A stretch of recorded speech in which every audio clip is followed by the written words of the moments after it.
Greetings to all of you, and yet again we welcome you to this broadcast. It's not a program, it's just a broadcast where we believe that as two principles involved in these electoral processes with first-hand information as to many of the interesting developments, we should, as usual, come before you, speak to you. I'm Nigel London, Prime Ministerial candidate sitting beside Master Walton-Desir, presidential candidate. And what I'm grateful for is the fact that I've moved around and heard people say that they're quite pleased to know that we give them truth, we present them with facts, in many instances unfiltered, and today will be one of those, because I am also overjoyed to know that the Guyanese have a vested interest in these elections. They see it as probably one of the most important, and they are honestly wanting to know what's happening, how are things going, what progress are we making in reference to the court situation, the matter before the court. And I would today be asking of you, Madam President's candidate, to, as always, bring it down to the most simple of terms. My being a layman, I've not been accepted to the bar, never wrote an exam for such. So we need to understand from the ordinary elected perspective, what is it we're dealing with, what is happening, what has happened today, and how soon do we expect a ruling? Well, thanks Nigel, and I think we expect a ruling on Friday. Court this morning yesterday we heard arguments from the applicant, the response of GECOM and the Attorney General, who interestingly asked to intervene in these proceedings. And then we heard from the attorney for the applicant this morning in his reply. Interestingly, there was not there wasn't the opportunity to give closing arguments, but certainly that is a matter, I believe, that is up to the discretion of the judge, particularly because it's a civil proceeding. So I'm disturbed about a number of things that I saw in the court this morning. You know, when you back up and you think about this case, and you think about all of the attempts made to deem this case frivolous and vexatious. And so Anil is out in the public, they're wasting the court's time and whatever, but in the court, he is there fighting as if his life depended on it. And I wonder why. And help me please, because again, we are fortunate to have you with a legal mind. To help us understand, why would any attorney who on the outside wearing a political hat say, hey, these people are just wasting time, it doesn't make any sense, they're silly. And then I saw yesterday, I was in the court today, but I saw yesterday that as if Anil's life depended on this case. Yeah, he was in another world. How he really was. He really was. Behind that? He was shouting, and he was. I think it's a mixture of Anil's the theatrics that he likes to employ, because he believes that he impresses people when he uses big words and so on. Right. Which really is an insult to the people of Guyana, because he's basically saying that he's of the mindset that using big words can still impress Guyanese. And then it is, to my mind, just is disregard and disrespect for Guyanese people. One of the things that struck me, and as I'm saying this, I know this is unusual, right, because we've never had an issue where a court case is being happening and commentary is not being given. You can't talk about the Parliament because they say it's sub judice. Yes. But yes. Crystal Fisher hasn't spoken today. She's the plaintiff. So as a citizen, I'm well within my right to speak on it, and you are. Yes. And because these are public proceedings, you could go in the court and sit down and listen to it yourself. Once there is physical space available for you to do. So this is new to Guyanese. They're not accustomed to people sitting down and breaking things down and keeping them in the loop.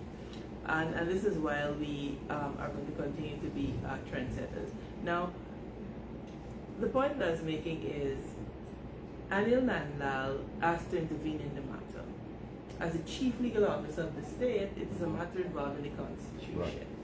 So he has to intervene. And it's interesting that he intervenes on behalf of the applicant. Right? And to hear him stand and to try to disprove that this person whose constitutional rights he's appearing on behalf of, who alleges violations, in essence he's appearing on behalf of the citizen and the Constitution. Yes. To hear him try to contort himself, it was the wildest thing to see. And then of course when he can't get his way, he throws a tantrum and and then loves the theatrics and so on, and he fling down the Constitution and so I was like, this is interesting. It is. And and he was a layman sitting in court. I was troubled. I'll tell you what bothered me as well. Two things. Many, but two of them. For one, the Attorney General said he is intervening on behalf of the Crystal, not the state, not GECOM. Because I need to understand the language here. He's appearing on behalf of Crystal, who's complaining to the court. This is a problem. And in that regard, I want an Attorney General refer to her as the young lady, the woman. The girl. No, little things matter to me. I don't know if it means much, but it matters to me because it felt so impersonal and almost just disregarding. Yeah, the girl. And her name is there is the applicant. Exactly. Not he held Fisher. Nothing. Just the nothing. girl. Just the girl, the woman. And then the other part that bothered me significantly is that his attitude betrayed a mindset that they only see citizens as being in boxes. So you are either for them or you're against them. And the way he spoke and the way he was dismissive and the way he was allowed to campaign in court. Because can you imagine, he said to the judge, well, PPP on the list and we the better choice anyway, so she could vote for us. I almost died. I almost fainted. You could see the observer's face, like, did he actually just say that? And did the judge actually allow him to say that? And then, this is a big one. The Attorney General, please, I repeat things for a reason and on purpose. The Attorney General of this country, who's paid by us, told me, not Ms. Fisher, I'm telling you, told me what I heard, that voting is not my fundamental right. Because it is qualified by certain conditions. That is, you have to register. That is, you have to do certain things. And of course, it must be. But freedom of speech is a fundamental right. But it is not unqualified, right? Yeah. As evidenced by their use of the cybercrime laws. Oh so, and sometimes I wonder where he is mentally. He stands up and he makes this declaration. And his contention is that, because it's not in the fundamental rights section, it's not a fundamental right. Whereas he knows that the case law and international convention says that not only is it a fundamental right, but it is above. Because it is the one right, the exercise of which has no impact adversely on another person. Now you see, I'm not smart. But you realize that I'm listening to a president who did speak. And it makes sense to me. Right. Outside of the court, I'm hearing you say something that makes sense to me because I checked. I can read, I'm literate. Right? Good. So I went and I checked. And I saw that Ghana is a signatory to treaties and certain international laws that speak to the right of an individual to vote, and it spoke to it as though it were a fundamental right. And other international norms, customs, agreements recognize it as a fundamental right. So what are we doing in Ghana? The doing is almost chattel's land here. Oh my God. And to see, and Nigel, this is why we have to just disrupt this entire system and fix it properly, because it is broken. To see an Attorney General speak without regard to truth, it was so disturbing. And the lawyer in the case is precluded from saying anything. Yes. But I'm not a lawyer in the case. I'm a member of the public. Yes. And I can comment on what I see. Yes. And if they don't want to let me back in the courtroom Friday, so be it. Because you never tell with these people. Yeah. Just the attempt to obfuscate the case that the plaintiff is bringing is so crazy to me. Anil stood and he told the media today that the pleadings did not reveal